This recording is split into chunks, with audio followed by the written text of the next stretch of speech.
Hello, today we are continuing our discussion of x86-64 assembly, and today we are diving into more details about control flow.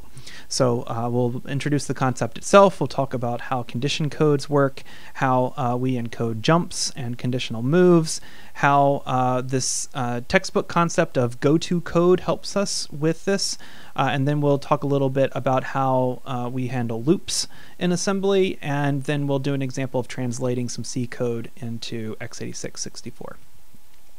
So the motivation for control flow, right, is that we can't translate structured code into assembly without having some way of changing the execution so that it doesn't just go to the next instruction. We want to be able to jump to some other place in the code. And so this is sort of a fundamental requirement, and it turns out that this is a fundamental requirement of being able to do any kind of general purpose computation. We need to be able to make decisions.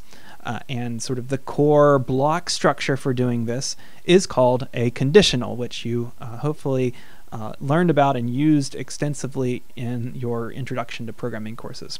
So for instance, here's a min function that cannot be translated into assembly just with the data movement and arithmetic operations.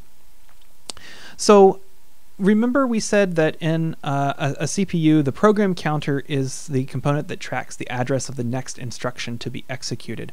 In order to change the program counter in assembly, we have to use what's called a jump instruction, and we've seen these already. In assembly, the target of a jump is usually a label, which we've also seen already. Labels are written using this colon notation. The assembler converts this to an address.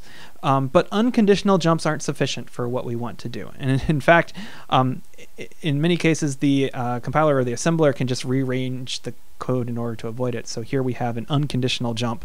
So we'll execute this instruction, we'll perform an unconditional jump down to this, and we'll never actually execute this instruction, so we could just remove it.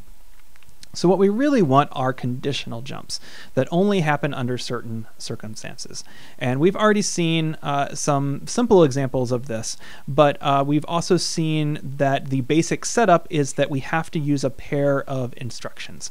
So we have to use one instruction that performs some sort of calculation, and then once we have finished the calculation, then we can actually make the jump or not make the jump.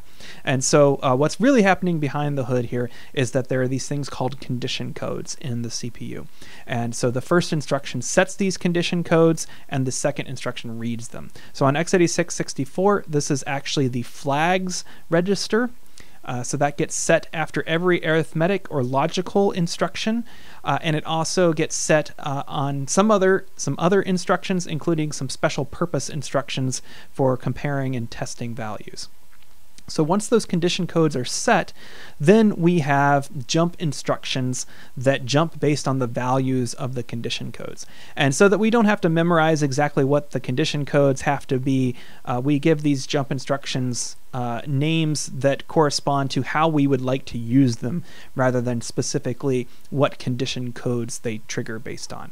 So for instance, here are two instructions where we take two registers and we compare them, and unfortunately, as we'll see in a minute, this is a little confusing because the way that it works, you kind of read it in reverse. So this compares ECX with EAX, and then if ECX is less than or equal to EAX, then we would jump to position 1.